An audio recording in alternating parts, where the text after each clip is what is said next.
অবৈধ সম্পদ অর্জনের অভিযোগে বিমান বাহিনীর সাবেক প্রধান শেখ আব্দুল হান্নান এবং তার স্ত্রীর বিরুদ্ধে মামলা করেছে দুর্নীতি দমন কমিশন।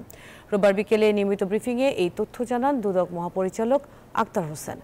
জানা যায়, শেখ আব্দুল হান্নান দম্পতির বিরুদ্ধে প্রায় 5 কোটি টাকার অবৈধ সম্পদ অর্জনের প্রমাণ পেয়েছে দুদক।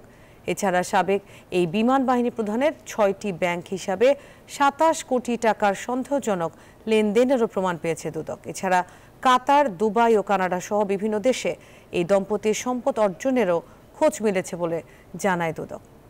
এদিকে ঋণের নামে 297 কোটি টাকা আত্মসাতের অভিযোগে দুদকের মামলায় জনতা ব্যাংকের সাবেক চেয়ারম্যান আবুল বারকাতকে 2 দিনের রিমান্ডে জিজ্ঞাসাবাদ করা হয়েছে।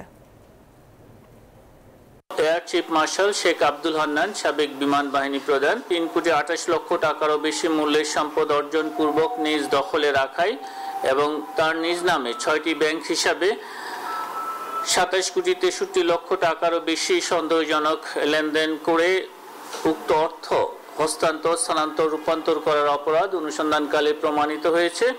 এই কারণে তার বিরুদ্ধে দুর্নীতি দমন কমিশন আইন 2004, মানি লন্ডারিং প্রতিরোধ আইন 2012, দুর্নীতি প্রতিরোধ আইন 1947 সংশ্লিষ্ট ধারায় একটি মামলা রুজুর সিদ্ধান্ত গৃহীত হয়েছে।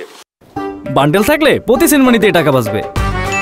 বিকাশ সেনমানি বান্ডেল কিনে জিতুন প্রতি লেনদেনে।